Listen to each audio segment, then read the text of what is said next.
The Vikings win their first preseason game of the year, 13-10 against the Giants. But did they really win? With devastating injury news, here's the fellas.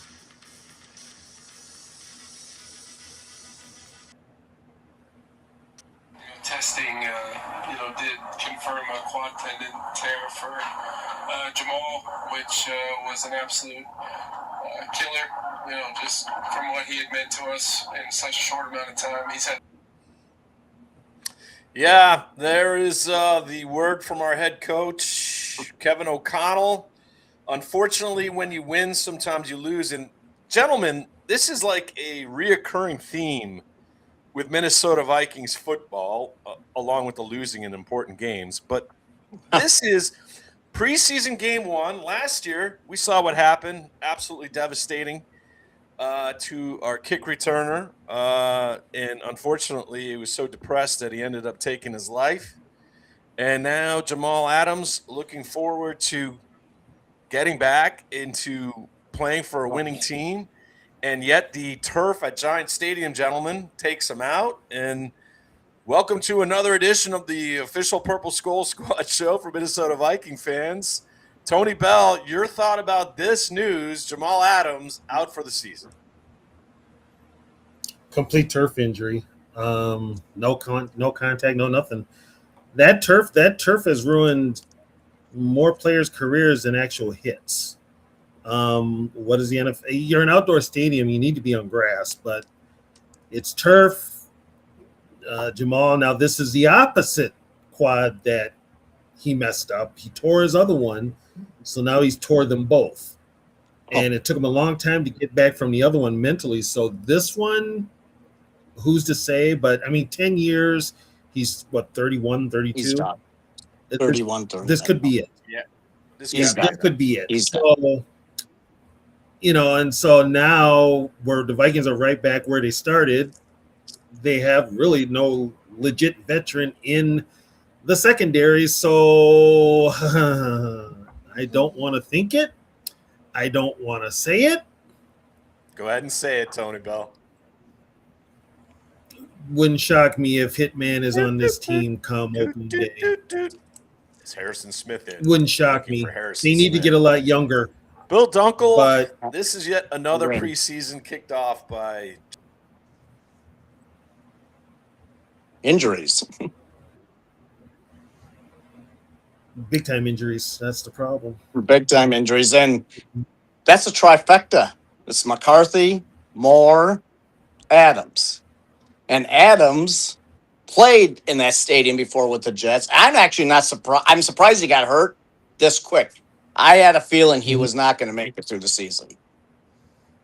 Just coming off when he came up. I know he played last year, but I just didn't think he. Boy, that's a major thing. He came back. I feel bad for the kid too, man. That's I think that's the most out of everything. How hard he worked to get back. TB, you're right. This has to be career. He's got to be done because didn't it take him almost 2 years to get back from the other one? Yeah, it did. Took him 2 years, and he said it was more mental than anything. So now you've got the same injury on the other quad. Yeah. So once again, you're back to the mentals. And he's older. He's older. That's the age thing's now going to kill him now. Let's see age thing. Yeah. So now you're kind of like, he's going to weigh it. And, as far as maybe a team, signing him after an injury, good luck with that one. He's older. So personally, I agree with you. I don't want Hitman back. He's slow. He's slower than slow now. He's too old. They have to get younger. This is my opinion. It's like the Twins. They are, I don't care what anybody says, this team is not serious contenders for no Super Bowl. They got to get younger. And that back end. They keep on talking about Harrison.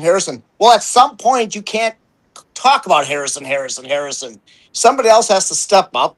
Some of these young guys finally, at some point, have to step up, right? Yeah.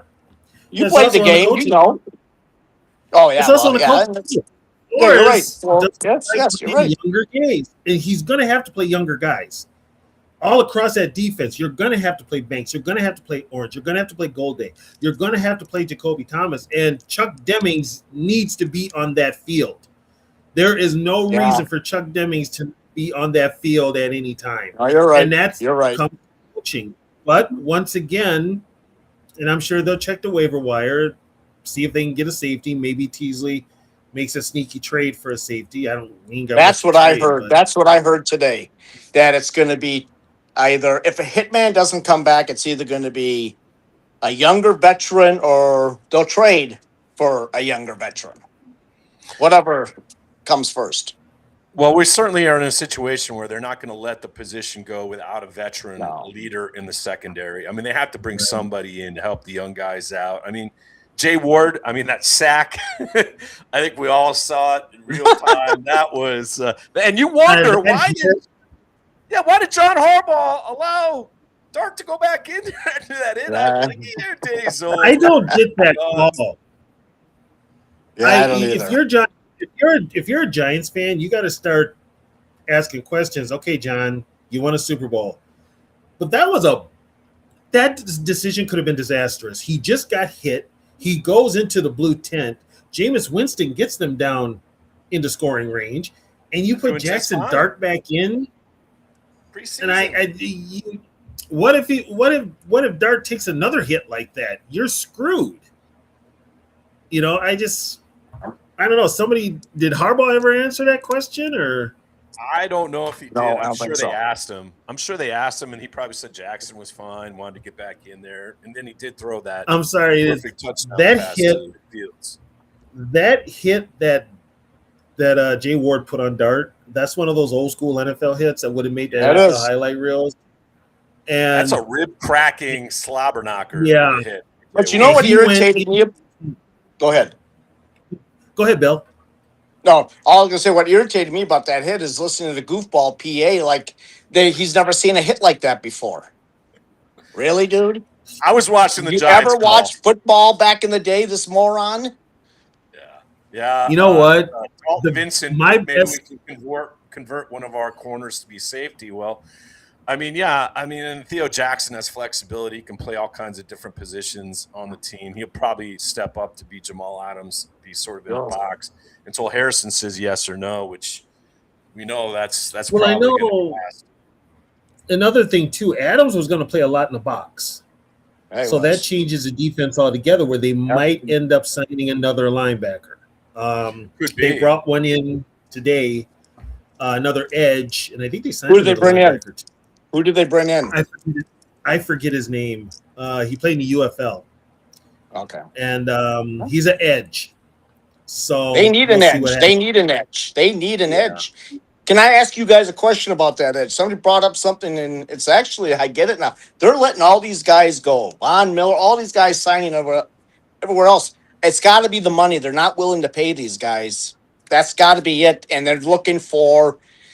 Ben Gessling said last year the owners put in so much money that this year they're more taking it back a little. Reserve. They're more reserved. And he thinks money's a big reason why they haven't signed.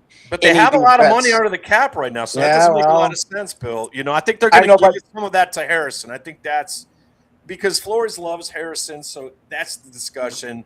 How we get? No, well, yeah, I agree, but Flores has not signed off on any of these guys that have been available. Also, no, and that might be a reason. Maybe he thinks they're over the hill. Maybe he just feels that they don't fit into the system. But we'll have to see. I mean, can I ask a question? Let me ask what Von Miller. Would you have any interest? No, I agree. I think he's done. Yeah, I agree. Jadeveon and Clowney, I would have, but not Miller. Hassan Reddick.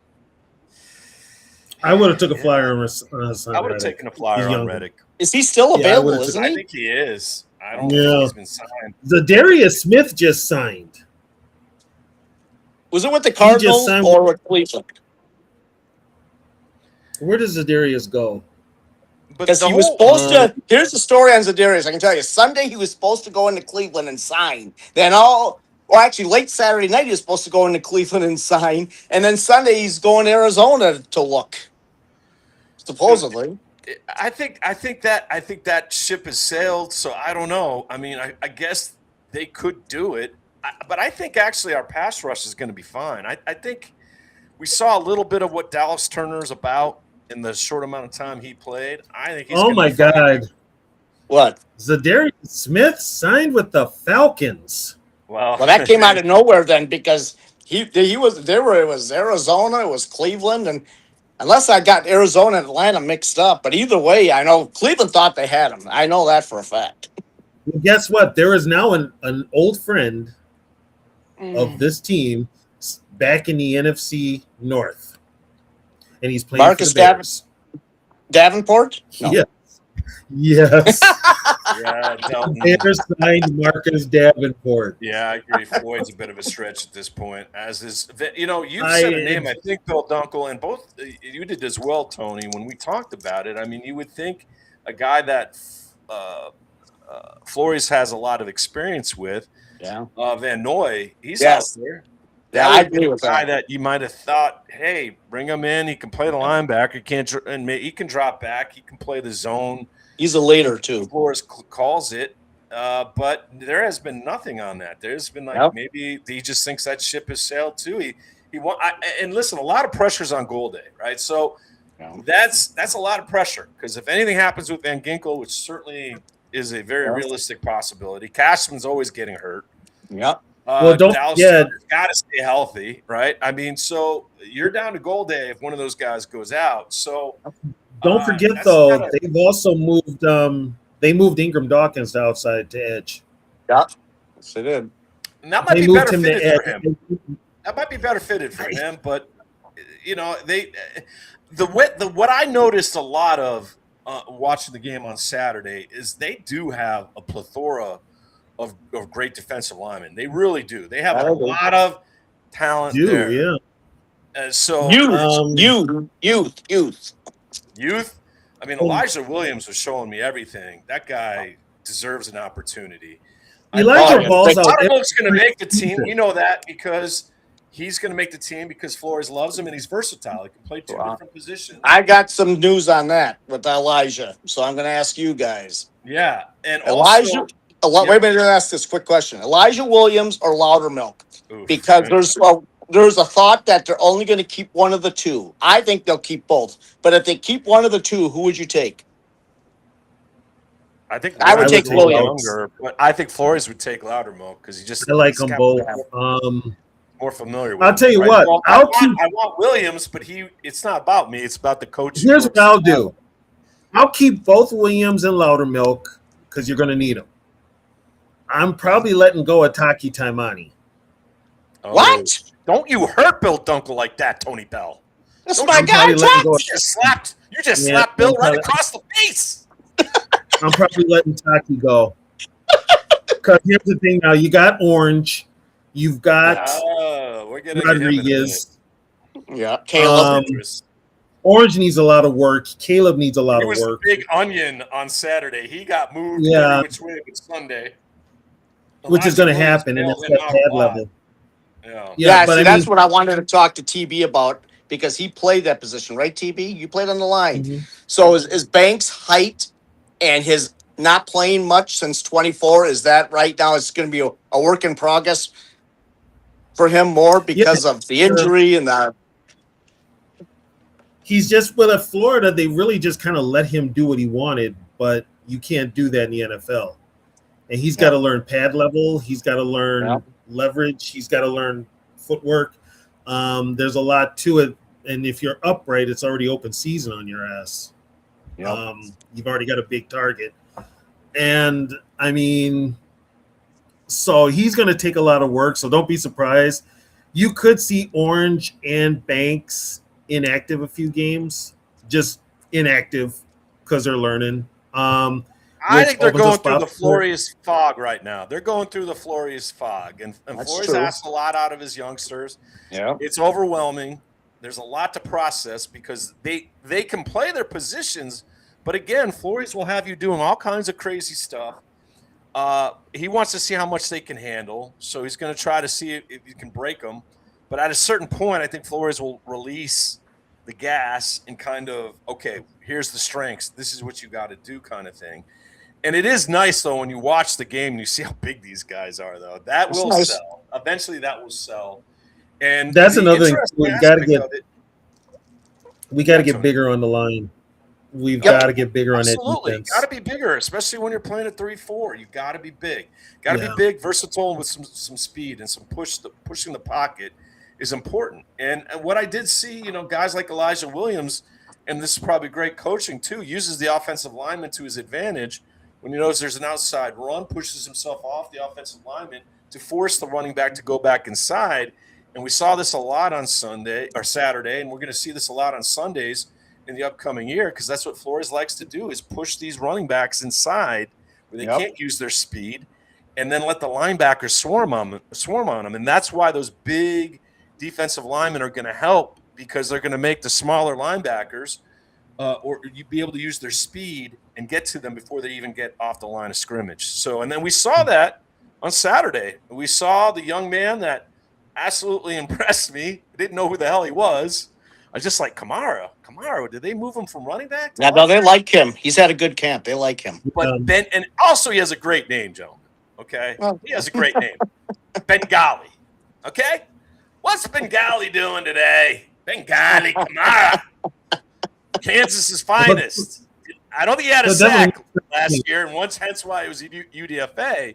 But what this guy did is he got to whenever Elijah Williams pushed a guy aside. Whenever there was a hole to be filled, he was there, man. He got there quickly, Tony. Go ahead, Tony. Well, here's the thing, too, with Flores' defense. His people that are going to be making the sacks are going to be his linebackers. His linemen are there to cause the gap, to give them lanes to get to the quarterback. The D-line is basically there to help the linebackers. He's not looking for the D-line to put up the sack numbers, like in a 4-3. So, cool, Papa Bell. We do need a center. Although I will give Blake Brandel this, and obviously the starting offensive lineman only played about 9 plays, 10 plays, and then they were yanked off the field smartly, because we have porcelain on the offensive line. We know that, but that is the question. That is the question that's just not going to go away. Yes, we need a veteran safety / linebacker hybrid to replace Jamal Adams, but more importantly, we need a center here, gentlemen. And Bill, it's not like you can easily get those guys, because teams don't trade centers. You might have to do with a backup, but then who's out there? And then they got to learn your style of offense and how to do the play calls on the line and get familiar with Kyler Murray or Carson Wentz or JJ. This is not an easy process, Bill, and the Vikings have overlooked it for a while. Yeah, and Blake now is still having shotgun issues, snapping the ball. Still, as of yesterday, still they're sailing. Oh, well, I mean, got to remember Eminem is like 4'9", but still he's having issues, and that's not good. Hey. Don't you pick on Frodo like that. He can't help it. It's a small world after all. Did someone say Frodo? Is a star. Frodo. Yeah. There he is. Look at him. There he is. Our Hobbit. The Hobbit. Well, and the whole Giraffe, thing with that, Bill, is he runs his offense 70% out of shotgun. That's Kyler Murray. He doesn't like being under center. And it's two different dichotomies. Kevin O'Connell wants his quarterback under center. Kyler Murray doesn't want to be under center. So Giraffe doesn't care about the center, this guy. I mean, he knows what they have tried to fix that line, except, they tried last year with Kelly, but he was older. So, I mean, it was a quick fix. It wasn't long term. I heard giraffe. Oh.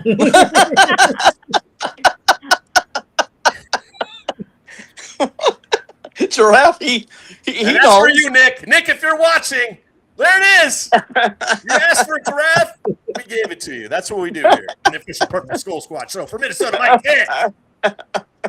And it makes Bill laugh, because this is one of his great creations, is really calling Kevin O'Connell the giraffe. And indeed, I think a giraffe makes more sense just by being a giraffe than what comes out of Kevin O'Connell's mouth. And all the lies that kind of just, Larry, Curly, and Moe. You better believe it. Yeah. These stooges. Can I ask one thing? Do you think you can't. we're gonna. Go ahead. You can ask. You have to wait for your segment, Bill. Yeah, I know. Well, I'm so it's That's in, a half hour away, so don't it's let's in not here. rush things. You gotta. I mean, Teasley said the lines, both sides of the ball. You gotta think after this year he's gonna do something to fix that center position, right, TB? Draft. You It's would going to be hope. the draft You would or hope. trade, maybe. Um, Yeah, I don't know what's even out there, guys. Teams don't trade their centers. Well, I got the draft one. They'll look Draft one. They'll see what's there in free agency also. Free agency, and they'll probably draft one. You can draft one, but this is what I keep bringing up to people. First of all, who's going to be your quarterback next year? Good And point. if this year goes 2027 belly up, draft, there he is somewhere. and if this Probably. year goes belly up, who's going to be the head coach? So there's a ton of questions. Hopefully not I mean, Giraffe. It's not going to be the blind squirrel, is it? It won't be Brad Childress on return visit. No, secret No. squirrel. Yeah, No. we need another No. secret squirrel. Just kick No ass secret offense. squirrels. No. Hey, kick Oh ass. God! 3 yard outs to tie Wait. you. Did someone say secret Oh, squirrel? whatever. Secret Quality squirrel. control. Yeah, Be there humble he back is. there. You don't need to get applauded every time. That is not Brad Childress, unless he just ate like 8 pizzas before the game and swelled up. Got bit by a squirrel. I just want Bob Swede to know that I'm a real live person, quality control. I can say though, yes, that is secret squirrel, because if you have seen the secret squirrel the past few years, he does look like he's had about 20 pizzas in the past. Well, he week. certainly can afford it after the money he stole from us. Cool, Papa Bell. Wentz will be quarterback 1 next No, he year. ain't doing. Prince He ain't Harry? doing nothing but No. He's not doing nothing but sitting in the press box ordering Domino's. I mean, come on. What else is he going to do? I like He can't Prince call an Harry. offense. I like Prince Harry, but I want McCarthy. I don't want Prince Harry. Well, please. Prince Harry even survived the year. It's just amazing that he's even back. God bless you, Carson Wentz, because he must. Why would he Listen. come back? Yeah, after Why beating would he he took come it, back? what Giraffe money, did to him he's back last in the year. football game. You know how this is. You guys know how this is. It's like just that coming through the tunnel, even if he's not going to play, that excitement. You know, you're with a team. There's that bonding. These players don't want to give that up, man. And when they give it up, they don't know what to do, or they do too many things. It's like, what is Tom Brady going to do next? I hate to say that because I know QC's listening to this, but now Tom Brady's going to get into the WWE because he just doesn't know what to do with himself because he's not a quarterback in the NFL anymore. Hey, you just watch yourself. Okay?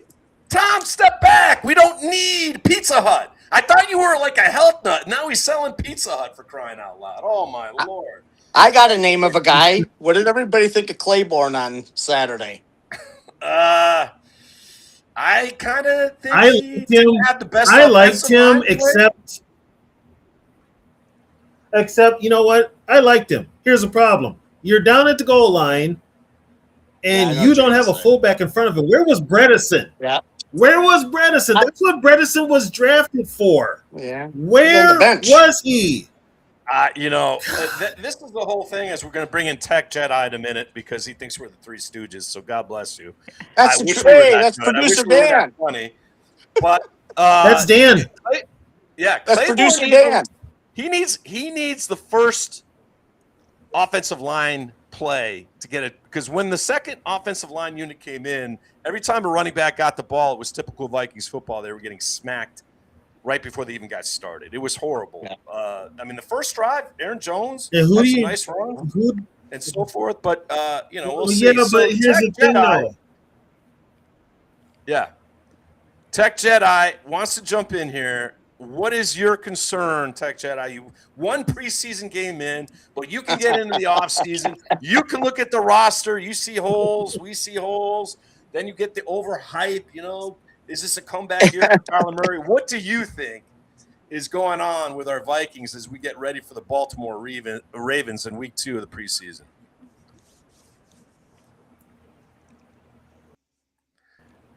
Tech, you got to put your volume Dan, are you up. on gotta mute? You on mute. I think you're on mute, Dan. Oh, okay, sorry. There we go. Yep. That's all right. I said it before and I'll say it again. This whole season is going to be predicated on how KOC decides to call the plays and if it's the flow of the game. Absolutely. Can he coach a full 4 quarters? No. Have we seen this man coach a full 4 quarters of football Nope. and make adjustments? No.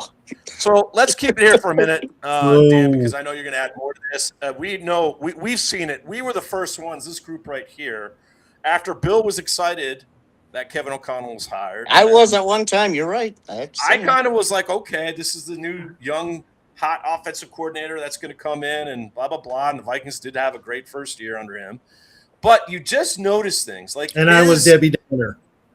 You were Debbie Downer. Yeah, but he was the only one that was right. TB. The guy just doesn't believe in running the football. Called everything. When you look at it, it's like how many times do you have to see 1st and goal or 2nd and 1, and he refuses to run the football.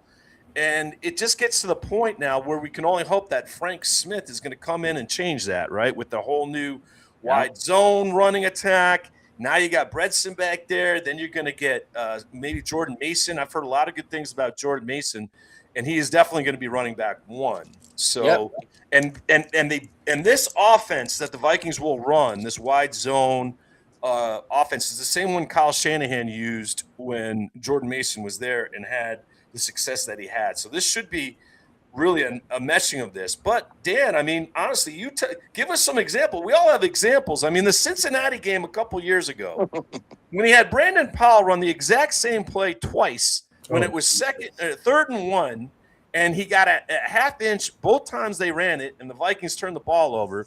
I mean, the guy Here's what irks me. Here's what irks me. Here's what irks me.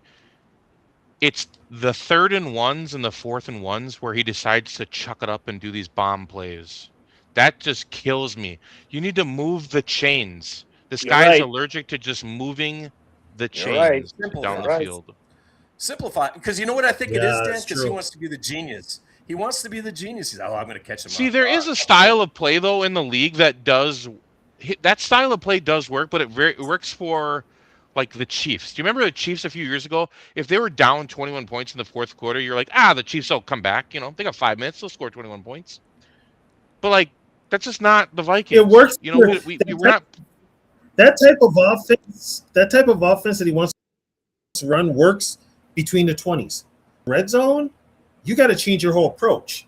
I mean, just last Saturday, we had it 3rd and goal, and he had receivers in the game. And he's done this repeatedly. I want to know if he's gonna finally. Will he finally start acknowledging the screen game? Can we get a proper screen game? Well, he should. You got 2 good guys, Aaron Jones, and you got Claiborne. Both can be huge weapons on screenplays. But I mean, you no, could do Jones you get creative with Jones can't you say get creative with Miles Price. You get creative with Miles Price. Yeah, we see screenplays work against the Vikings all the time, but he is yet to implement it and use it, even though he said he was going to do that, right? He said after that humiliating loss to the Rams in Phoenix in the playoffs, everyone remembers this. He said, we've got to get stronger up front, and we got to run the football better. And then he even doubled up on this running the football more, and he ran the ball less. The guy, that's why we don't take him serious. Whatever comes out his mouth doesn't match up. What do you think makes this? What do you think makes a coach have their team not come out flat? Because this team will score on the opening drive, their first 15, 20 scripted, great. Scripted plays, After that, it's like deer in the headlights, flat. Yeah, and then they seem to do better when it's chaotic, right? Late in games, they seem to, get points. So it's just like it just seems to me that the coaching is the area. And listen, if this season goes sideways quickly, the Vikings go 1-4 to start the season. Noah Teasley's got to look at this and say, all right, maybe I see what Flores does. Because listen, we see this every year at the start of the year. And you even saw it on Saturday. The defense looked really good, even when they had their second or third teamers in there. They look really good. I think Flores needs a chance to coach again. I really do. So if it goes south, they need to kick KOC. What I'm worried about is 9-8. 9-8. That's the worst. That's the what worst. I'm worried about. They're not going to get there. They're not going to get. I actually think Vegas has an 8.5. I think Mark will. If it's 9-8 again, I think what is it? 5 years? They get he's gone. He's got to make the playoffs, and I think he has to win at least one But playoff game. Here's another problem too. Let's keep this in mind too. KOC doesn't exactly have that locker room. No, we found He that doesn't. out. It's There's a Brian fraction Flores, of that a lot of them like that Brian. thinks he's Brian freaking. Flores does.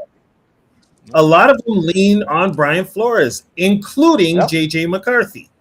So I mean, if That's this just thing like the sells fact that early, two guys can't hate each other any more than those two do. They hate each other. Let's just be blatantly honest here. We can hear all the positive. If you start out 1-4, if this thing goes south, Teasley's really going to have to look at that.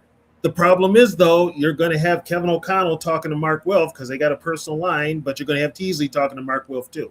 So who's Wilf going to believe? And here's the other aspect of it. Because he has no idea what the hell's going on day to day. We already teased this fact, right? That the Vikings' future quarterback could be in what's considered one of the best drafts for quarterbacks. Okay, there's some big names in this draft. If they go 1-4, Bill, you're going to love this. They need to figure out how to make sure they're staying at 1-4. Okay, so let Max Brosmer play quarterback, and I don't care what anyone says. Let him go out there. They'll be assured to finish with one of the worst records. Hey, I'll cover Max Brosmer's shift at Denny's so he can play. I'll cover it. Yeah, he'll might need to pick up some Denny hours because he won't even make this roster. I mean, he'd be lucky to be on the practice squad if that. And this is where I am so different from the rest of you. The first thing out of your mouth is tanking. Yeah, I agree with tanking. What the hell? This is the year to tank. Who We all the remember. hell? Listen, guys. This is the worst thing about being a Vikings fan. They win when you don't want them to win. Yeah, Do you're right. we all recall when we were the #1 odds to get Andrew Luck? Do you remember Yep. that day? Yeah. And then what did they Yeah. do?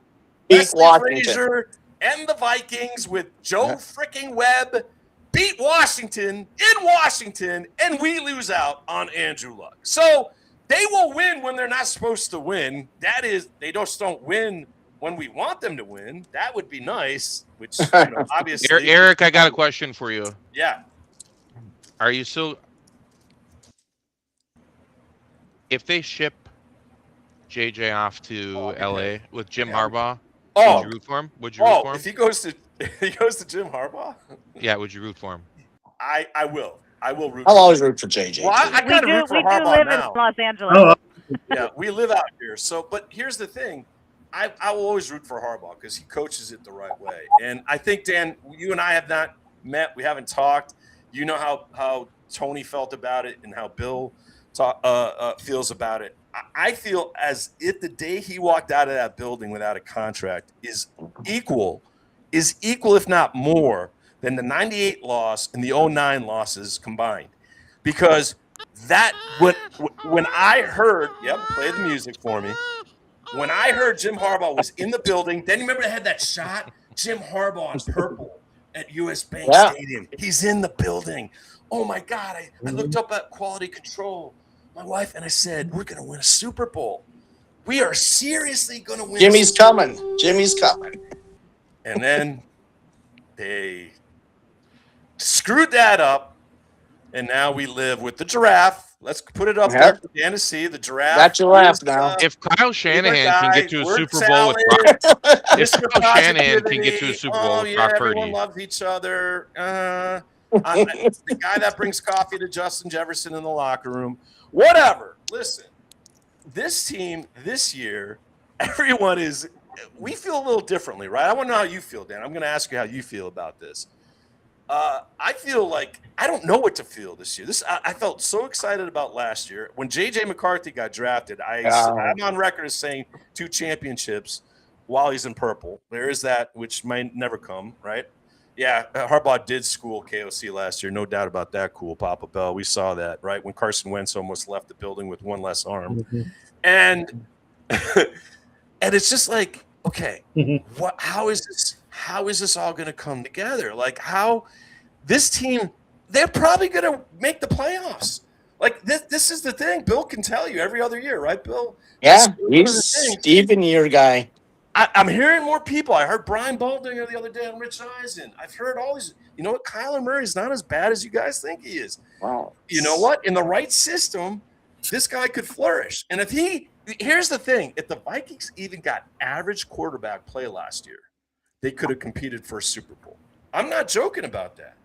If they got average quarterback play last year in many spots in those games, they would have won at least 11 to 12 games last year, easy. And who knows what they would have done in the playoffs, because Flores' defense was playing out of their mind to end the season.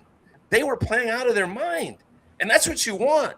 Going to January to February, if that defense is playing like that again this year, who knows? You know, that's the one thing. And that's the question to be asked. I mean, who does that fall on? What do you expect for this season? Who does it fall on when we start the year for the last 4 years with 4 different quarterbacks to start the year? Who does that The fall organization as a whole. That's the head coach. And the head coach. The whole It's the head organization. So we're including going, the head coach. you should never have starting this, if your organization is run halfway seasonally. But the only thing with that, this has been a thing in Vikings history, right? The Vikings have gotten away with it. 2009, they got away with it. 98. Yep, 98, they got away with it. McMahon took them to the playoffs. 2017, Case Keenum saved the day. What I'm saying, if Kyle Shanahan can get Brock Purdy to a Super Bowl and Tennessee Titans can get Ryan Tannehill to a championship game, you can get J.J. McCarthy. No, you can. A successful. Well, can I ask one thing? Can I ask one thing about JJ? Everybody, I want input on this. How does JJ go? You can with. But yeah, they don't have one. Well, we're adding to the party right now. This is what this show is. We just get more interaction. Let's go with this. You guys, welcome to the show. But the whole point of this is. Hey, we're getting a little feedback there. Feedback going on? Okay. All right. Yep. I think it's all right. That's better. That's better. This is a it's on your end too, guys. Yeah. This is a great failure on Kevin O'Connell because, gentlemen, as we've said before, he's the one that said this. He put this on the ether. Yes, he did. On Rich Eisen's show. He put it out there that organizations fail young quarterbacks more than young quarterbacks fail the organization. There can't be any. How come nobody says that to him right now, though? Nobody will bring nobody that will. To his face right nobody now. Has well, the media kisses his ass. You know, it's ridiculous. And I'll do it. That's what you guys deal with up there in Minnesota. If you have media that doesn't ask questions like that, and they should. Well, I think Judd's getting to that point, but we've talked about this. It's like it's already too late. I mean, he said that 2 years ago. Okay, well. Look what he's done to Judd is. Here's the thing with Zolgad. Zolgad is going to walk a thin line when it comes to that and questioning KLC. He's going to walk a thin line. He doesn't want to lose his press credentials. Which, if you do question KLC and anything, go revoke your credentials. Can you imagine doing that in Philadelphia, New York, when you've got Paul Allen? When you've got Paul Allen every day just literally bloviating on him like he's the greatest, like he walks on water. I mean, and then you get these mindless idiots up here that fuck football, but like PA said it must be true. Really? Okay, whatever. I hate to say it, Tony, but I have a question. There are certain teams in this league, the way that they are run, where like Jerry Jones is the de facto GM and the owner. There are certain ways that certain organizations are run where I don't think they will win a Super Bowl. I do not think the Cowboys will win a Super Bowl as long as Jerry Jones is alive again. I don't think the Vikings are too far away. Well, he's already won 3 either with the way that they run. Well, one of the good things is the Vikings moved on from Kirk Cousins, right? And I know that's going to upset a lot of people that might be watching this. But, Kirk Cousins, they moved on from him. That was a step in the right direction. I mean, the Cowboys, Jerry Jones is doesn't realize Dak Prescott is just not the answer. And, I realize it's hard. Here's the issue with that. It's hard to get an elite quarterback in the NFL. If you can get in the 10, 11, 12, 13 area and you have good defense and, you can make the playoffs, right? Kirk got us to the playoffs. Okay, here's my question. Here's the question with that. Hold on, Eric. Hold on. Yeah. Let me answer this question. What is the friggin' obsession with teams having to have an elite quarterback? Can't they just have a quarterback that is serviceable? Can't they just have a quarterback that gets the job done? Can't they just have a quarterback that runs the offense? We can rip off the names that have won Super Bowls. Jeff Hostetler won with the Giants. McMahon won with the Baltimore Ravens. Jim McMahon won. Bob Greasy with the friggin' Dolphins. Yeah, Bob Greasy. You can win with and if you think about Terry Bradshaw. Terry Bradshaw. Yeah. I mean, this whole thing, this whole but he's a Hall of Famer too. This is what. Why don't we? This whole thinking that you need an elite quarterback to be successful is bullshit. But you need a quarterback that can play in this league. It covers up a lot of stank. Has that helped Buffalo? Has having an elite quarterback helped Buffalo? Where's Buffalo been? No, How many Super Bowls Buffalo been? Yeah, but they've had other issues. How many? Yeah, but Tony's got a issues. Tony's got a point here. They're closer than there we are. A lot are. of great quarterbacks that never won. Yeah, I would take Josh Allen. They're closer. Dan Marino. Hey guys, Dan Marino couldn't cover up the Miami Dolphins. He got him to a Super Bowl, but couldn't cover that up. Correct. Great quarterback. No running game, no defense. Well, here's my question though, Eric. Why don't we? You know, like the Washington Redskins draft RG3 and Kirk Cousins in the same draft. Why don't we draft two? We probably should. Next year would be a good year to do it. That's what I'm saying. That's what, right? Well, crazy? We might need it if Carson Wentz is the only one left standing. Yeah, exactly. Yeah, How does, why not? How does J.J. McCarthy look so good against the Raiders, be it preseason, that whole camp, to how he is now? And some of it's on him. Some of it's mental. But obviously some of it's coaching. How does that happen? It's simple. I think they screwed with his mechanics. They screwed with his mechanics. And the fact he got hurt that game, just typical. What was that, preseason game 1, gentlemen? The curse. Yes. Preseason game 1? Raiders? Yeah. What is this with Vikings preseason game 1? Big injuries all the time, right? So when he got hurt, because remember how excited we were? We did the show, and then we realized he had the knee injury, and it was like someone just punched us in the gut, right? And then it took him that whole year, and you would figure that would have helped him. I thought, okay, in the long it helped. Sam Darnold played way above what any of us could have expected. And Sam Darnold actually is the perfect quarterback to run KOC's offense. So I don't think we would be here if Sam Darnold – I hated that season for so many reasons. I hated that season when it came down to the last 2 games between the Lions for the number 1 seed and then going into playing LA. Could be KOC sabotage his mechanics. Go ahead, Dan. Sorry.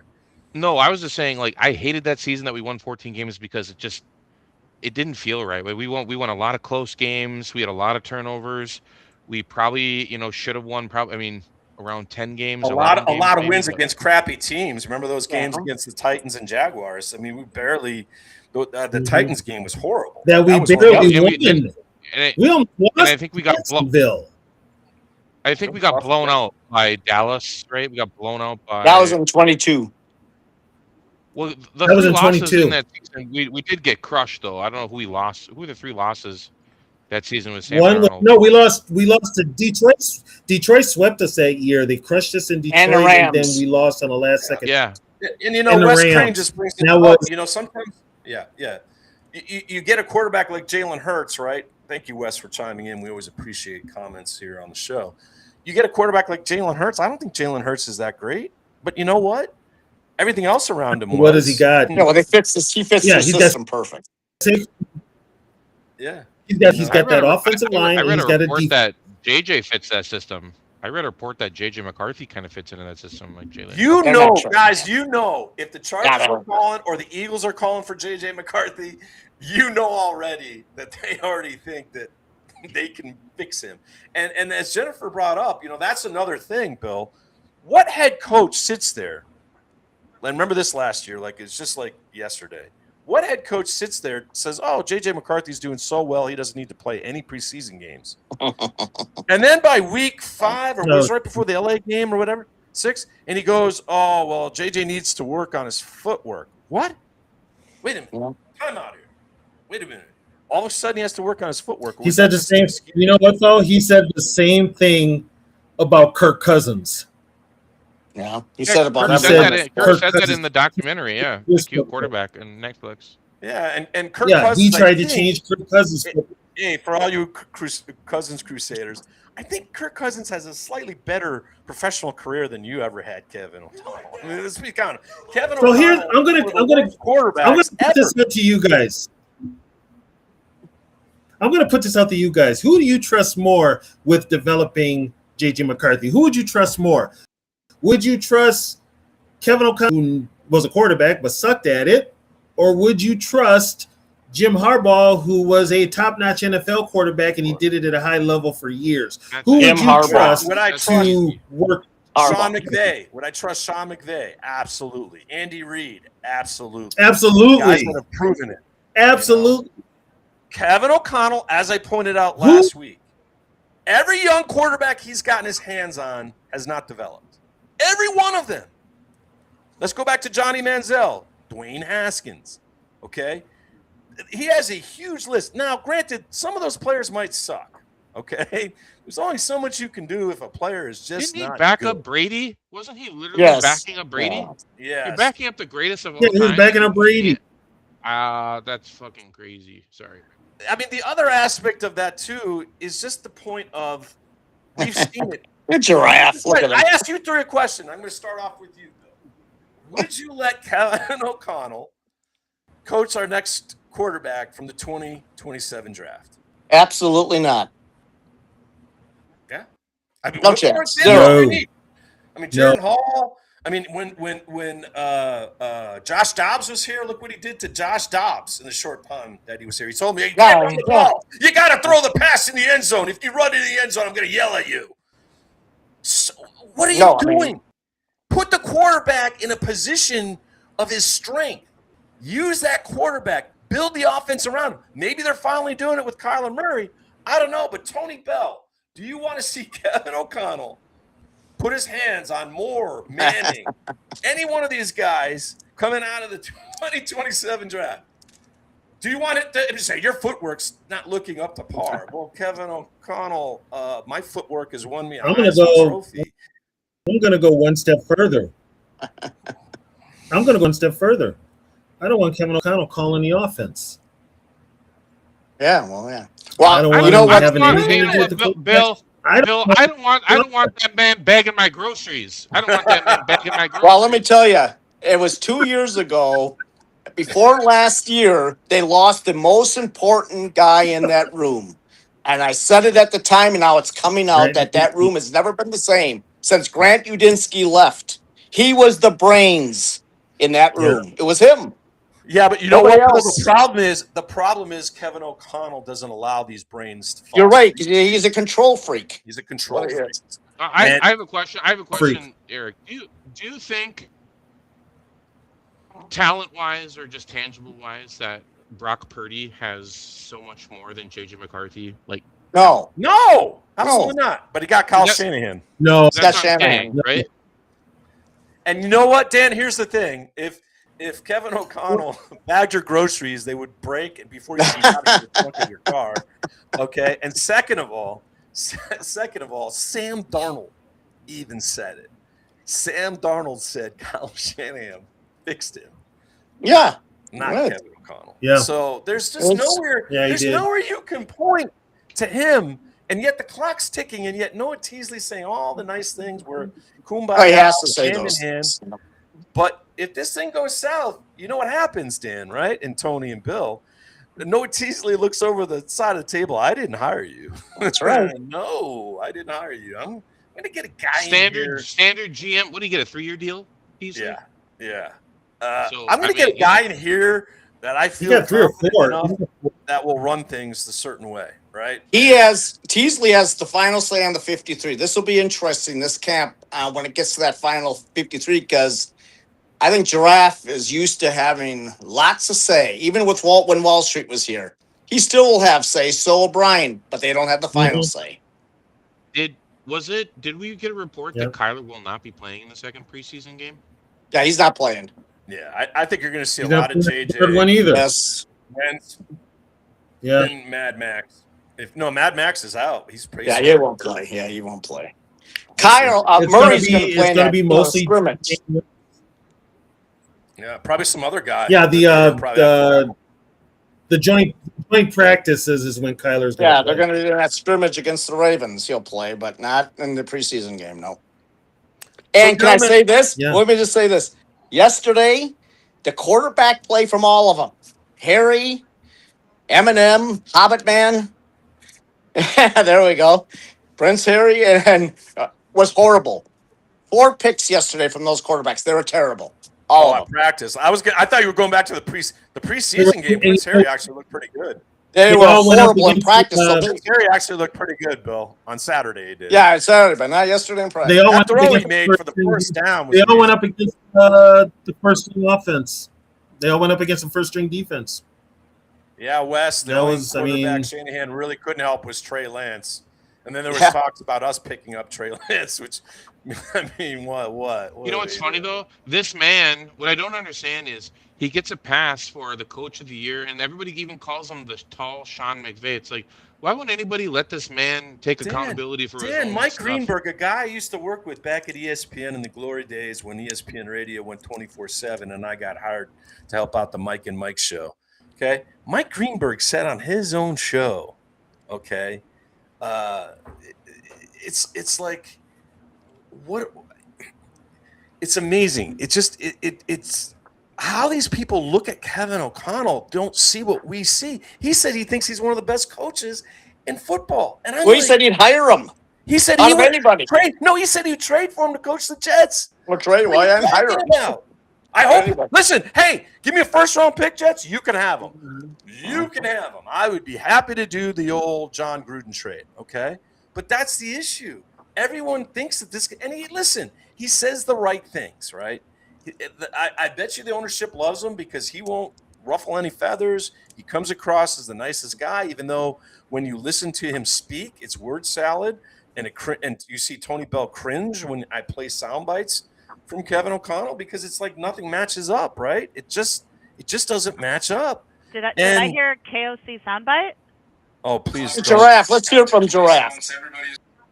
What? Play it again. Quality control. Collaboration that kind of took place Oh, amongst collaboration. everybody's- Collaboration. All right, That is the FU in Minnesota Vikings dictionary. That was for Tony. That was for Tony. Oh, look at Tony. Why? We don't want Tony to. You know what? As long as you say good morning to me and good afternoon in the Yeah. building, And good I'll night. be happy. Right. I mean, it's amazing. We go from like Mike Zimmer. Okay, you know what I would say personally? If you wanted me to say good morning, good afternoon, and whatever to you, I would be like, thank Good you, night. F you, Maybe you should goodbye. have won the There. game on Sunday or Monday or Thursday. You sucked. Yeah. And that's how I feel right now, right? Yeah. I mean, Zim did have that. One of the most classic things, Mike Zimmer, I got to get the soundbite. We'll make a Mike Zimmer picture here for the show. Bozo the Clown. And I'm going to have a soundbite. When the guy asked him, hey, why isn't Kellen Mond? Oh, yeah. That was funny. I think it was after the loss. Oh, yeah. He goes, why haven't we seen more Kellen Mond? Are you thinking about playing? I watch him practice every day. And he said, he had that stern look on his face. I see him in practice every day. I see everything I need to see about Kellen Mond. Like, just shut up, okay? He sucks. Good old Bozo I the still Clown. remember. I still remember his presser when he cut Daniel Carlson, and a reporter, the first thing out of his mouth, and he got to the point, why did you cut Daniel Carlson? And he was like, did you see the game on Sunday? The only thing I can say about that, gentlemen, is I think I felt the same thing when Daniel Carlson missed all those kicks. I'm like, this guy better be on the streets. So sometimes coaches can't be like us fans at home when we overreact to things. Sometimes they just have to say, okay, bad game, this and that. Well, but I think we so all felt like Mike Zimmer did. And hey, he had backlash. Let's not forget, gentlemen, Mike Zimmer has maybe the worst field goal miss ever by any kicker anywhere. Yeah, that's pretty bad. It's pretty bad. Blair Walsh, I could He have didn't kicked that. draft him. I think I could kick that through the. I mean, granted, the Didn't crowd draft him. get nervous. Okay, although look at here, we have this is gonna watch Will have a horrible year this year. We now have the second best kicker in the NFL. How does the kicker get hurt anyway? That's a great question. He was hurt. hurt Usually last it's a- year. How does usually the they kicker get pull- hurt? Somebody explain it to me. Usually, it's called you pull a hamstring. The kicker pulls a hammy. That's a bitch. You think it's bad Now, for wide receivers? here's the It's thing worse for about kickers. kicking, gentlemen. Here's the thing about kicking. Okay, we know our kicker is safe, right? He's one of the best, second there according to that. I mean, who knows? But our I think punting, a Jacksonville our punting kicker's better, situation, personally. Bill, Tony, Dan, our punting situation. If Brad Thorson's not on the roster, we have an issue. He's not going to be. But he should be. I will tell you what. He was a weapon on Saturday. On the 4 Yeah, kicks he I had, mean, I like him. the hang time. Yep. The Viking was in front of the punter, of the punt return guy like this, and it was already up. It was a thing of beauty. But Hecker will probably win it. He can't hold for record. Hecker's a Well, the big holder. thing is that also. exemption He's been a he holder. has.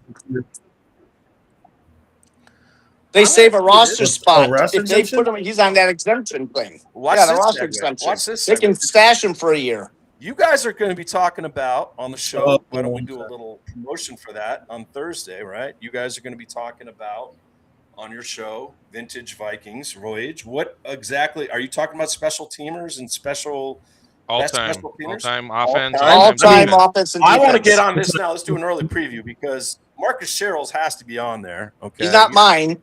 Hey, Dan, before we go, Dan, I He's got on to give my you after list. the show. I'm going to give you. Yeah. Yeah. I'll give you the two He's that gotta I be got. one of the Kickoff guys and up punt. there. I tell you what, when he kicked return, they didn't use him often, but Anthony Carter was one of the best I've ever seen. Yeah. They didn't use him enough because they just didn't want him to get hurt. But he was Everybody's missing one guy of all the punt returners. Actually, two guys, but Percy? Cordarrelle Patterson. You got to remember Cordarrelle, but he was more of a kick returner. That was his forte. Everybody forgets. Didn't run routes. Everybody forgets David Palmer and Leo Lewis. yeah, Everybody forgets that's David right. Palmer and Leo Lewis. Alabama's finest. That's right. Those are the What a heck two. of a player, right? What a heck of a player. But Yep. I think this year's team, segue into this year's team, and I know you guys can do a great job on Thursday talking about that. But this year's team, I think we got 2 or 3 guys that are going to really pop. I think Claiborne, this is meant for him. And Miles Price showed us a little bit last year. And I think Miles Price's confidence. This is one of the young guys I think we can take away from the early portion of training camp and what we saw in the preseason game. Miles Price has earned himself an opportunity. Miles to be wide Price receiver will 4. be Miles Price will be wide receiver 4 at the end of training camp. I agree. Yeah. And now that leaves this He'll be question. wide receiver Vikings 4. have a lot of receivers who, what we say, right? Receivers, Vikings, it's like the best position ever for the Minnesota Vikings always seems to be receiver, right? Maybe we get some of that, change that up and get a little quarterback here for the next 20 years. That would be nice. Which I thought was J.J. McCarthy, but anyway. But they got a battle right now. Dante Fleming, Deshaun Jones. Does Ty Felton even make the team? Ty Felton. Oh yeah, he's making. He'll be 5. But so you're going to say, are you carrying Well, I don't know if 6 he's of these going to be guys? 5. I think he's going to be 4. Are you going to keep the 6 guys? They're going to Cut Dylan Bell. He try. had a nice They're going to catch. try and That's stash. Dylan Bell. They're going to He's try going and to practice stash squad if they Dylan Bell, win. stash him on a practice squad. Yeah, they're going to try and stash him on practice squad. But here's the problem: you leave him exposed on practice Not squad, an so easy anybody can grab decision, him. gentlemen. Not an easy decision because Deshaun Jones is like killing it in training camp and practice. And it's like J.J. McCarthy. That's his guy.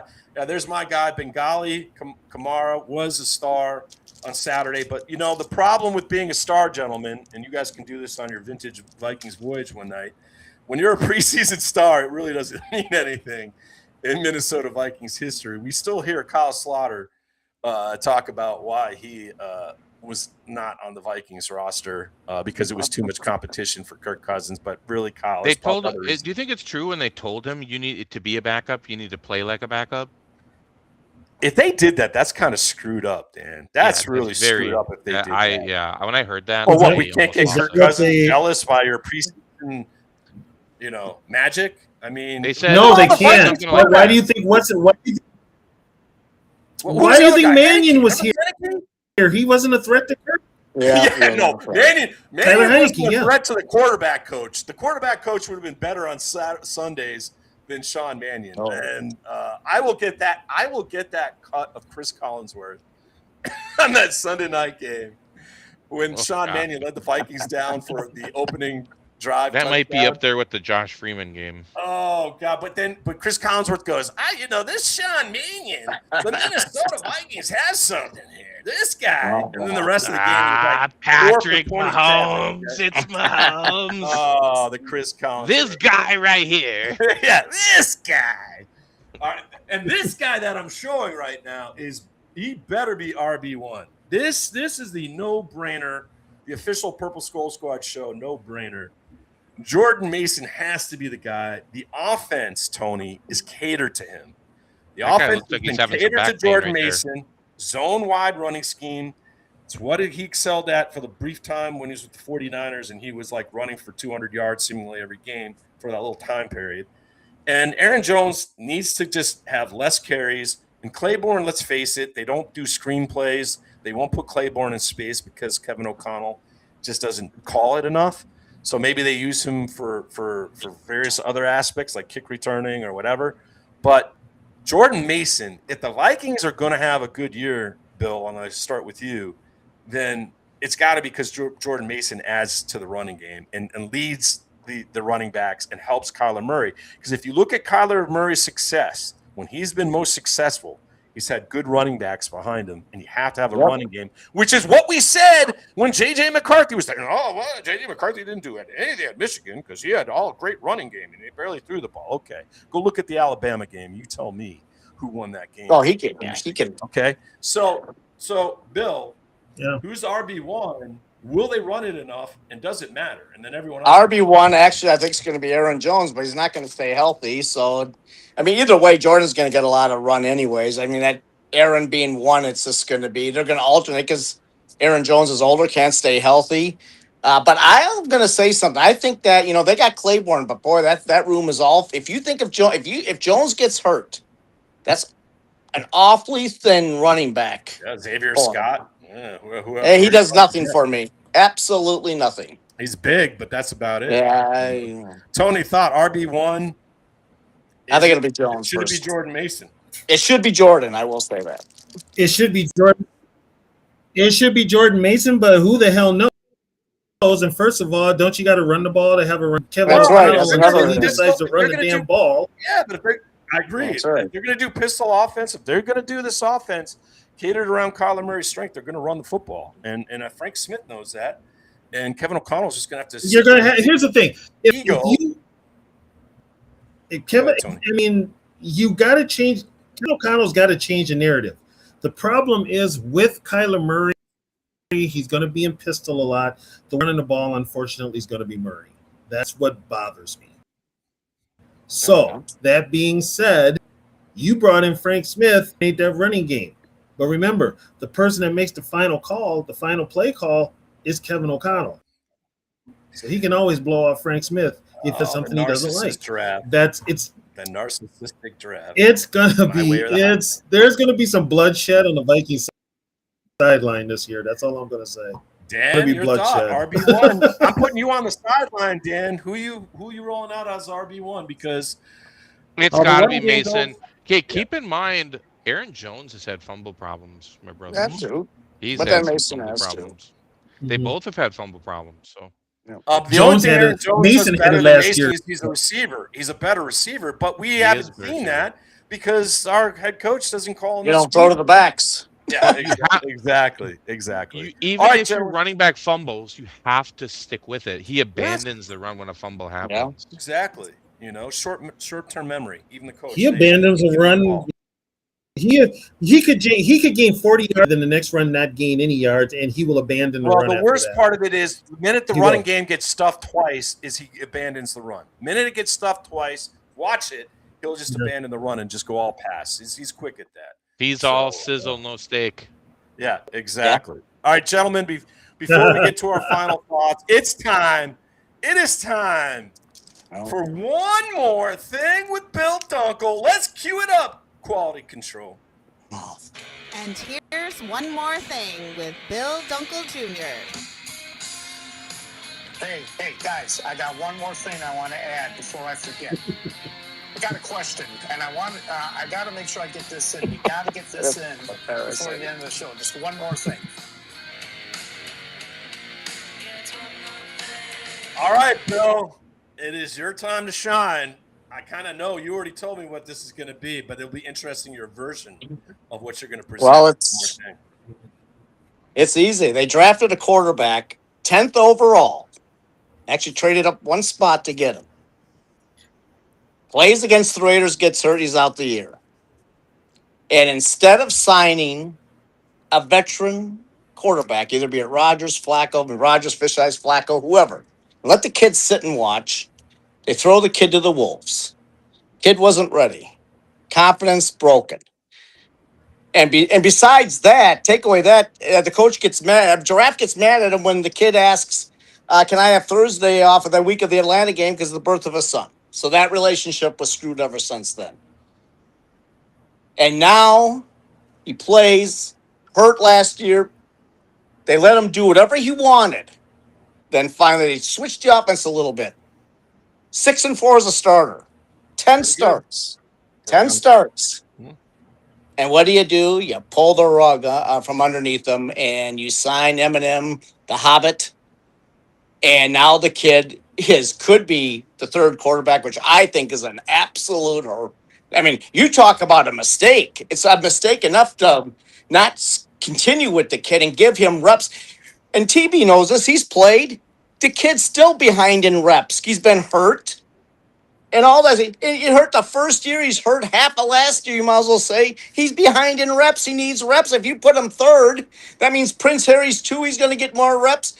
That means Prince Harry's a snap away from going in. Let the kid play. What is this goddamn clown Giraffe doing? He has fucked this franchise up.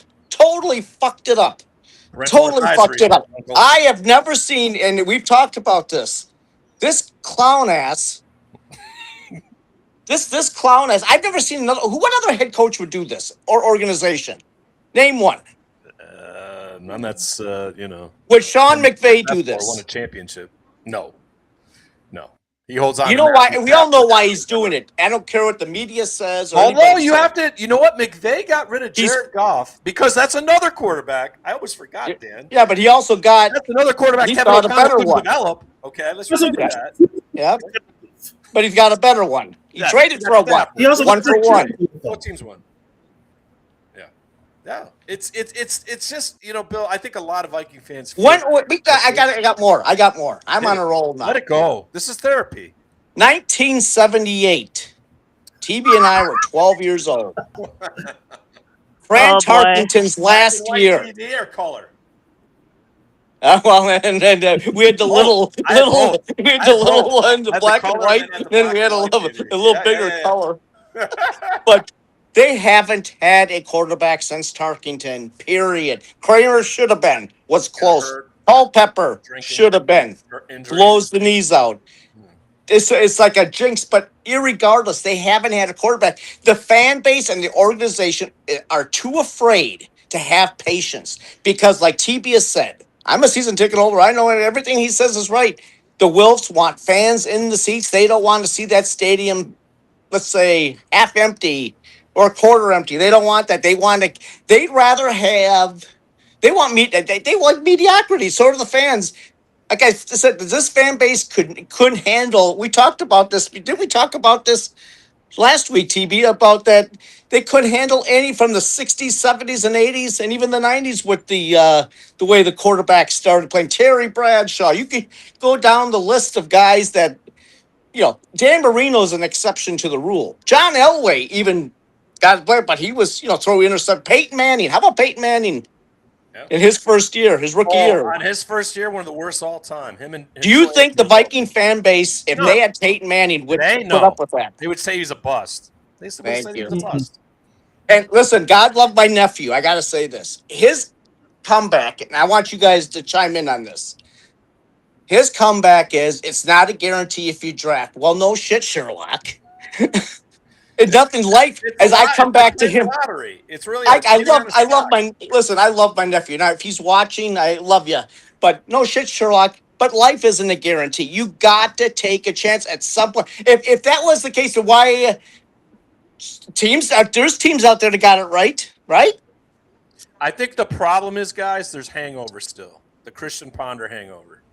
And this. Yeah, but you can't live in fear. You can't live in fear. I know. You got to get over that. Yes. Okay, you know what the biggest hangover is? Bunch of candy asses. The fucking Hershey.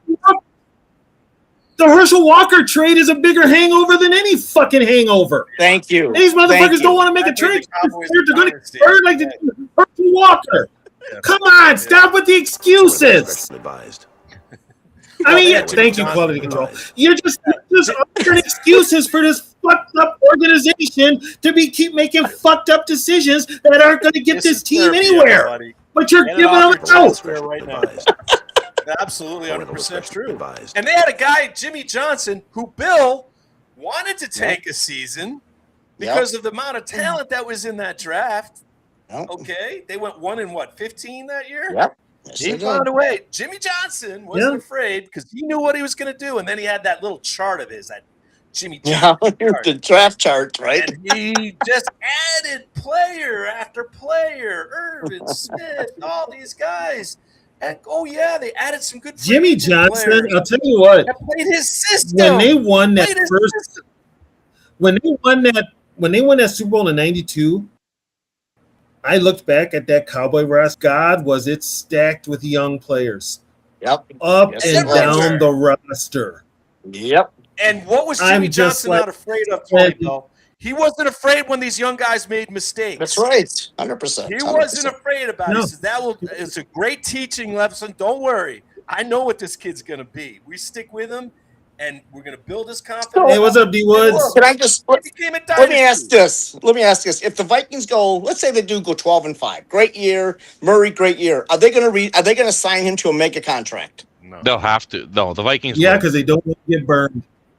The Wilfs will do it because they got the hangover from Darnold. And then I agree. They let Darnold walk. Yeah.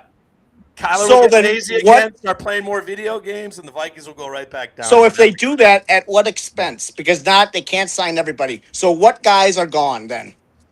A lot. If you're going to sign Murray to, a lot, 60 million, 50 million, that's where at the ballpark we're talking about. If he excels, if you're talking about 12 wins. And you know what, Judd? I think it was Judd. Somebody said that. I listened to a podcast today. Oh, Gessling said. Yeah, Ben Gessling said next year's the 5th-year option for JJ. Yeah, they won't pick it up. $21 million is a lot of money to sit on the bench or be quarterback. JJ's going to probably be traded. Guys, we still have 2 weeks, 3 weeks left. He might. Don't say it. He's going to be traded. Please don't say it. He could be. I mean, it's a perfect reason to put Wentz at, and then you got, quarterback. What are you going to get for him? Okay, you trade JJ McCarthy. What the hell are you getting for him? Not much. A bag of dogs. Hold on. Oh, Eric, I got a question for you. Yeah. We gave Ponder 4 years. Yeah. Okay? It was 4 years. 30 games he started, right? 30 games. Maybe this is a yes or no, but do you think that you saw enough from JJ in the time that he played to build around him to make him at least successful? I don't think I saw enough. Now, a lot of other podcast people in the space say he sucks. He doesn't process the game. He's hurt. So I'm just wondering if you think the Vikings, if we saw enough to get a good handle on.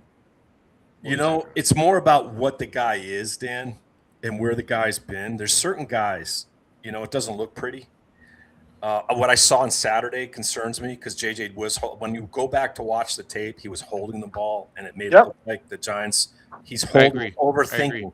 He's overthinking because he wants to be perfect. He knows, like everyone is looking at him. They're tearing him to shreds. The fan base is torn JJ to shreds. Half of it has. We know that. You do realize people like us were tearing Kirk Cousins, and then the Cousins Crusaders were like, "How could you? He's got the best statistics in football." You do realize, like I said 2 weeks ago in training camp, it was all quiet, and a high school kid in the stands yelled out, and McCarthy, Jefferson, and Giraffe were all huddled up, and he yelled out, "We all hate you, JJ or McCarthy," and they all looked. They heard it. All those three guys heard it, looked over. And what do you think? I mean, listen, I know that he does a good job, but deep down, that's just gotta. Well, you know what, though? The team gravitated to JJ. I think that. Yeah, the team does. And he's the most popular. Yeah. They love that kid. Because there's a winning thing about him. I think. Yes. Listen, let me bring some quarterbacks up, Dan, to better illustrate the question. Jim McMahon. Phil Simms. Let's go even further. Yep, Phil Simms. Yep. Bill Parcells, the Giant fans, they put Scott Bruner ahead of him. Yeah. Scott Bruner was starting ahead of the fans And Scott Parcells Bruner. did it. Parcells did it because he wanted to send a message to Phil. Scott Phil Bruner. never forgot. Phil never forgot. Okay. Bruner And sucked. so He this was is kind of terrible. similar. Phil Simms, I watched the Giants broadcast, and Phil Simms says, I kind of remember this kind of thing. And he said, J.J. McCarthy, it's all there. The physical attributes are off the chart. His arm strength. Oh, yeah. He just needs time, and he needs A development. lot of time. And he needs a system. He He needs a team needs built around him. a real When I was with the to work Giants, with them. they gave me guys. They gave me this gift called Mark Bavaro. Okay, they gave me guys that fit my strength. Yep. And Parcells knew it. He saw how I elevated, and Parcells put a game plan in that fit Phil Simms. But of course, Giants had developed good running game, right? Joe Morris, Otis Anderson. They got him from the Cardinals. A lot of people forget about. Yeah. Okay. Heck of a running back. Okay. Let me add another name here because Parcells actually drafted somebody from my old high school, Stacy Robinson, at wide receiver. Yes. Wide receiver. Yeah. God rest his North soul. Dakota State. Yep. But here's the one person. And here's a person, when I talked about J.J. McCarthy and I saw something in him, I saw leadership in him. I hadn't seen that kind of leadership in a Viking quarterback since probably Joe Cap. He's got a lot of Joe Cap in him. That's a great example, Tony. A little more talented throwing a football, but that's the kind of guy. He's fiery. He created that 9 personality, which didn't do him any favors, right? And by the way, let's put this out there. Joe Cap sucked as a quarterback. He sucked. Yeah, if these Viking fans are watching play back in the day, look at the statistics. But everyone would say this. You guys are better. You three are better inclined than even I, even though I go back that. I'm 50-some-odd years old myself. Joe Cap, the most beloved quarterback by Viking players in history. It's not even close, gentlemen. Probably.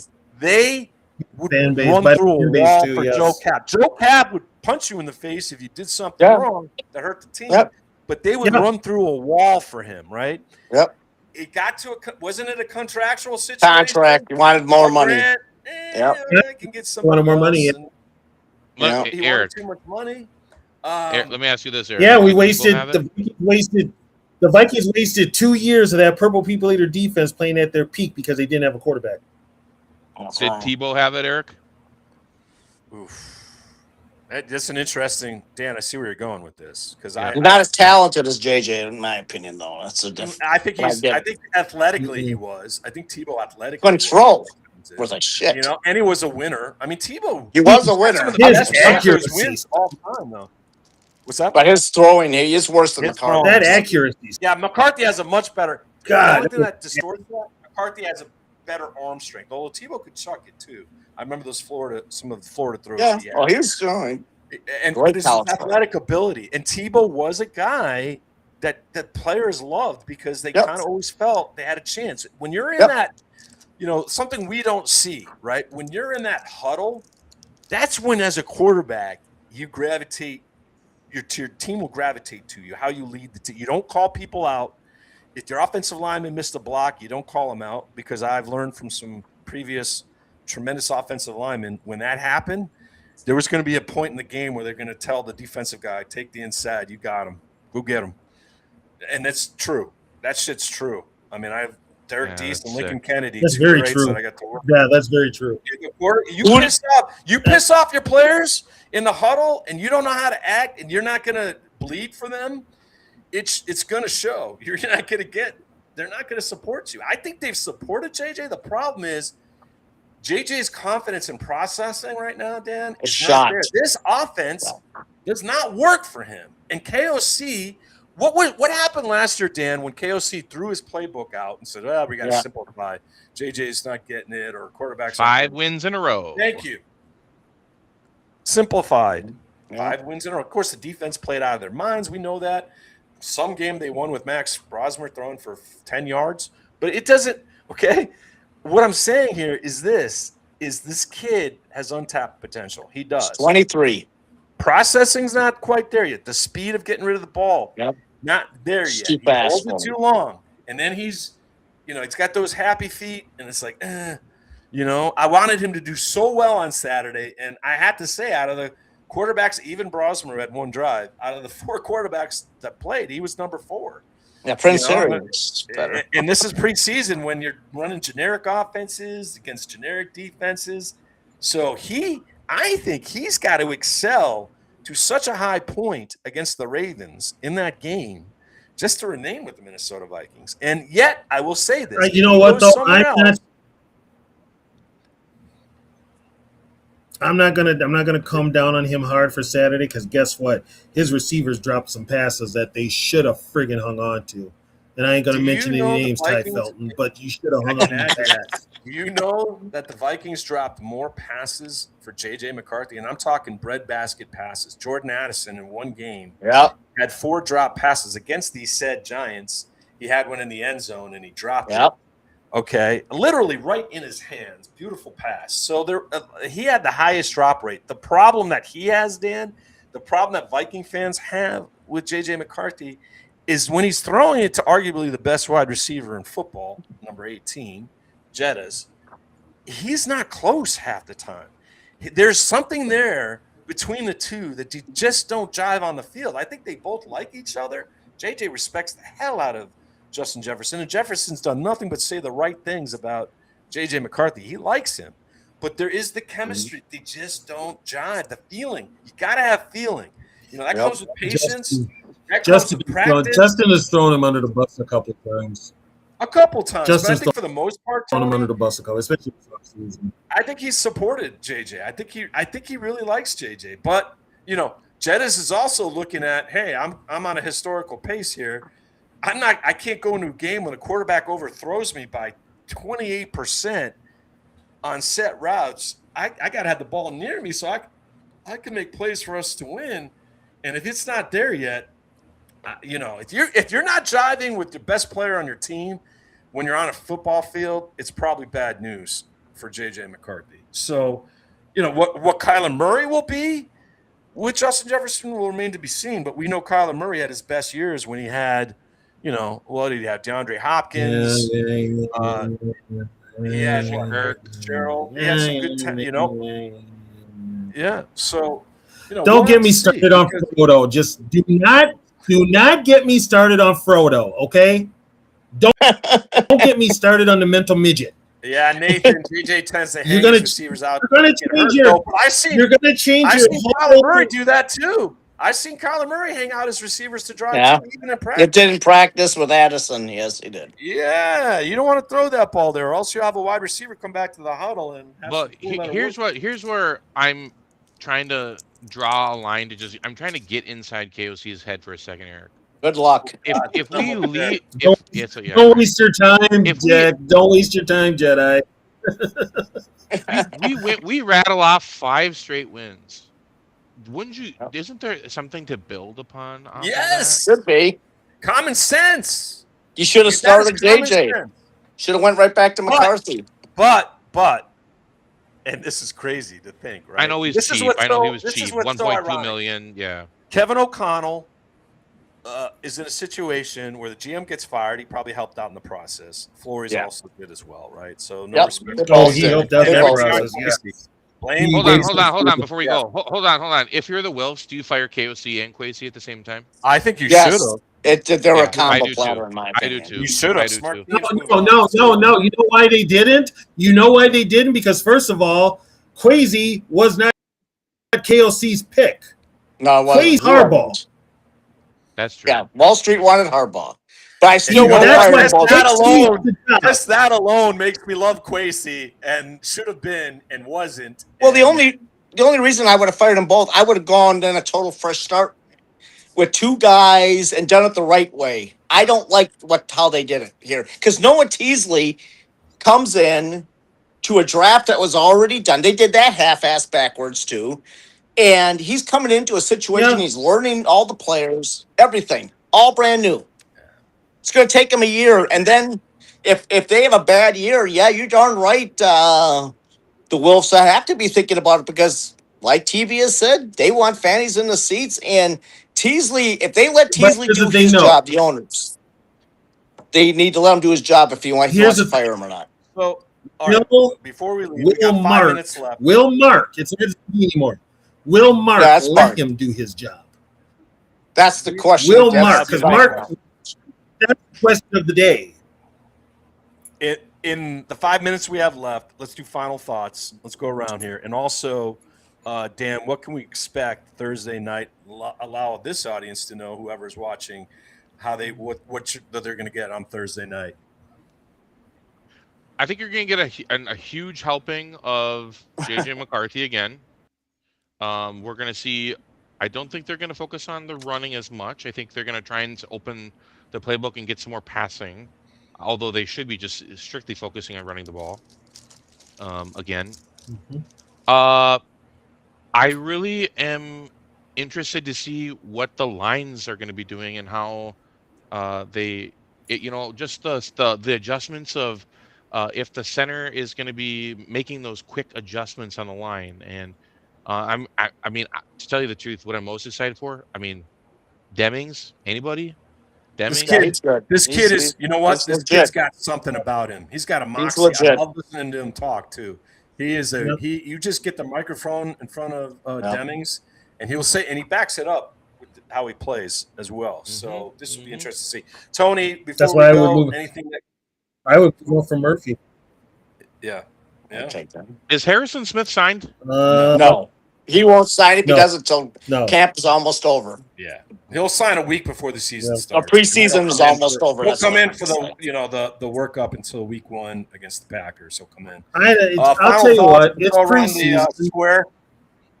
Yeah, as we go around the square, Brady Bunch. I was getting ready to tell you. You won't let me see.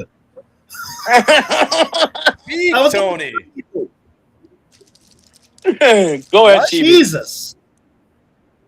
No, I was just it's preseason, but I've seen some things that give me pause. Center position is one of them.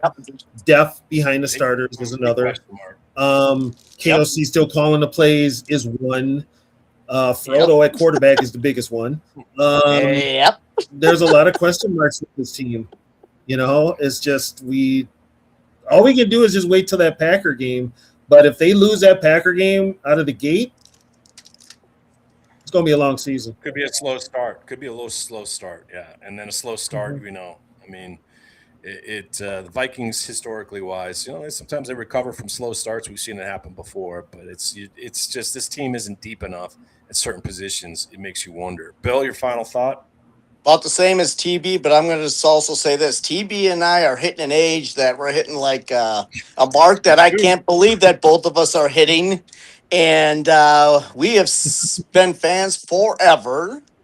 And as TB said, and I have said, we're not getting any younger. And so we want to win that bleeping, bleep as soon as possible so we can die in peace. Listen, this franchise, if anybody thinks this franchise, and I could eat crow, and I hope I eat crow, is close to a Super Bowl this year. It ain't happening.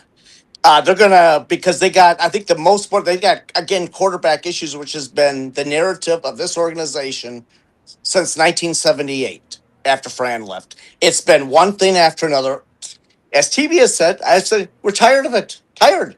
Consistent. Tired of all the BS. Well, we have owners. How many wins have this ownership had, the Wilfs? Not many. Regular season, 5th most since 2020. And you know what? I've seen it. You know what, TB? How do you react with that? You know how I react with that? When they say with that, well, who gives a shit? They haven't done it when the time counts. Who gives a rat's ass of what they fucking have done? Unfortunately, 65. They've hardly. How many playoff wins has the Wolves had? Not many. Bill, I've said it before, though. Minnesota loves mediocre. Mediocre, yeah, you're right. It's the same with the Twins. Dan, your chance, ridiculous. Maybe some positivity here, something, and then I'll do my final thought. And the Wild. It'll be a rant, and then we'll close the show, and thank you for everyone that's watching. You know what? I'm just happy that football's back. I don't even care, man. Yeah. I mean, I know the product. I do think the product, just in general around the league, the quarterback play is lower than I would expect it to be compared to when I was growing up. But it leaves me some optimism to just say that hopefully this is a year of. It's not. The Minnesota Vikings are at probably the most pivotal point, I think, in their franchise history. Because it's going to go one of two ways here after this season, and we're going to be stuck with whatever happens for the next 5 seasons, probably with whatever happens after this season. Coach, quarterback, lots of questions. Yep. Yeah. Right. Yeah, absolutely. So, Mhm. quality control, I need the Steve Carell picture up because I think a lot of Viking fans know what this is. And yeah, Yeah. ready to get hurt again.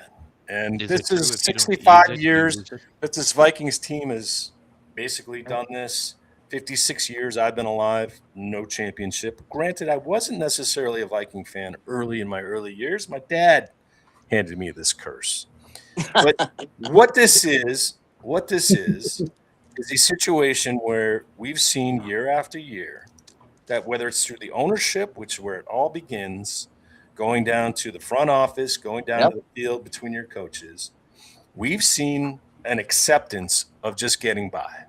Yep. This is not what Bud Grant stood for.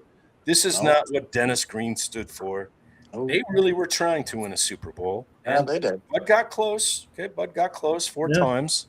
We can all Yeah. question whether he coached as hard as the coaches he went up against or not, but sometimes it's just not your day. But at least the Vikings got there. I'm almost at a Right. point where I just want to see them get there.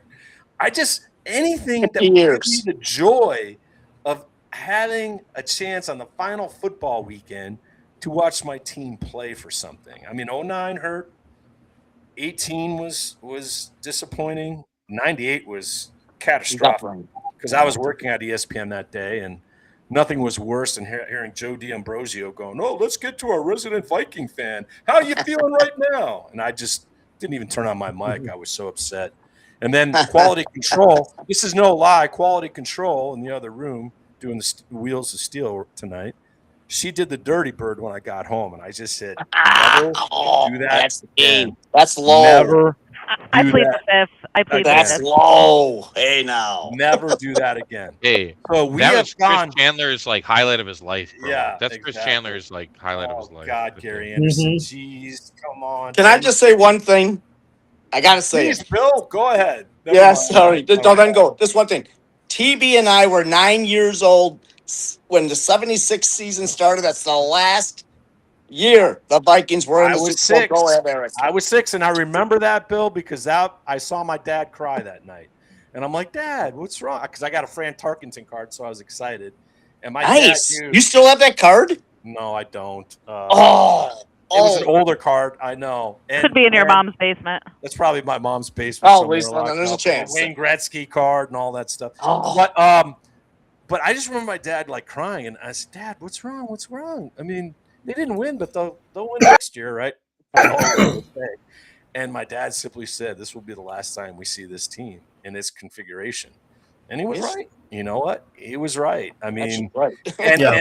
and they've never been to the final game of a season, and until they win the final game of the season, Yep. this franchise is incomplete. You get put a report card, all these, and you know what's crazy?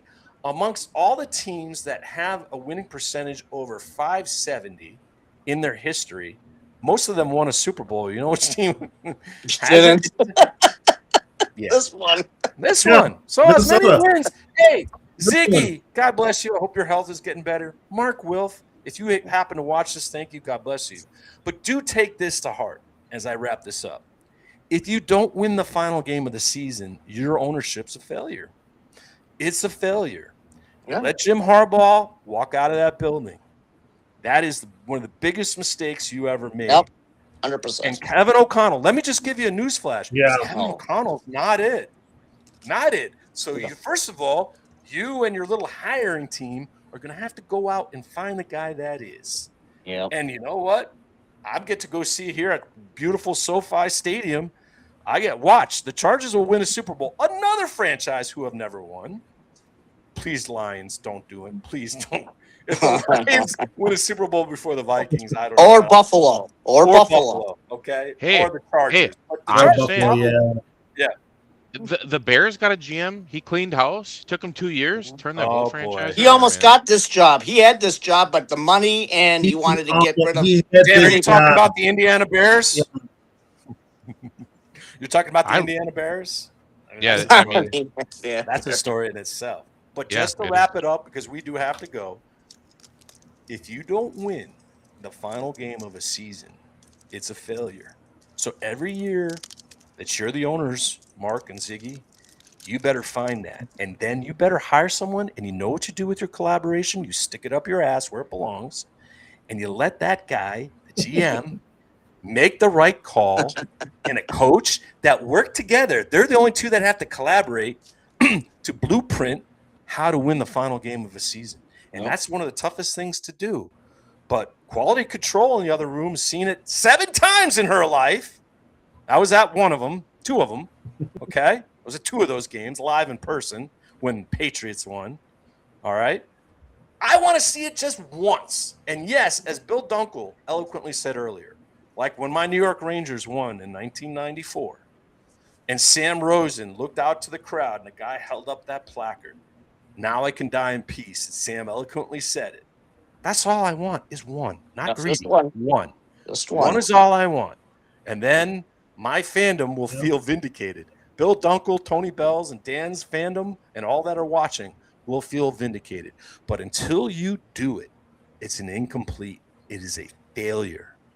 And every team, look, 2019's fail. It's going to happen.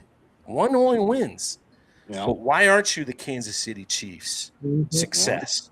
Okay. Why aren't you the Philadelphia Eagles? Look at what they do. They got a GM who runs it, even with that idiot head coach. Listen, he's not a good head coach. Even with an average quarterback, look what he did to build that team. Yep. And God, someone better find out how that guy makes trades because he wins every trade. He'll probably win Always. the A.J. Brown trade as well. Make it happen. No excuses. None. 11 wins, 12 wins, 13, 14 wins. Like Doesn't matter. Doesn't matter.